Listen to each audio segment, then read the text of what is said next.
Day one of our Hanuman Chalisa journey, and we begin with a wave of truth. Jai Hanuman Gyan Gun Sagar, Jai Kapish Tinglog Ujagar, which means, Hail Hanuman, the ocean of wisdom and virtue, hail the one whose radiance lights the three worlds. Have you ever stood by the ocean just before sunrise? That in between moment when the world is half asleep, the wind tastes of salt, the sky blushes, and the waves breathe slowly as if the earth itself is meditating.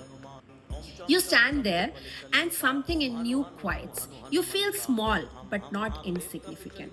That is how the Hanuman Chalisa begins. Not with grandeur or thunder, not even with miracles. It begins with stillness, with depth. Tulsidas could have begun with Hanuman's strength or his devotion or his service to Rama. But no, he chose wisdom and virtue because even divine power without judgment becomes chaos, and wisdom without goodness turns cold. He calls Hanuman an ocean because the ocean has both power and peace. It can roar, but it can also reflect the sky. It receives river, but never loses its identity. It knows when to rise and when to rest. That's Hanuman, strength guided by clarity, power softened by humility. The second line, Jai Kapish Tiglogo Ujagar, takes that inner calm and spreads it outwards. It means his radiance lights up all three worlds, heaven, earth, and the space between.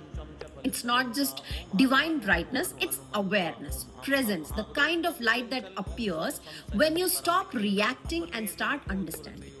But to see what that means, we have to return to one of the most human moments of Hanuman's story. The Vanara army standing on the southern shore. On the far side, Lanka and Sita waiting in captivity. Between them, an ocean, vast and merciless. The wind is restless, the sky dim. The bravest of warriors stares at the horizon and falls silent. Even Hanuman, yes, even him standing still. He doesn't tremble, he just forgets. He forgets who he is. And then an old patient voice breaks the noise. Jambavans, he says, Hanuman, have you forgotten your power? It isn't a reboot, it's a reminder. And something in those words shakes him awake. Hanuman closes his eyes, breathes Rama's name, and in that breath, everything returns the memory, the fate, the clarity.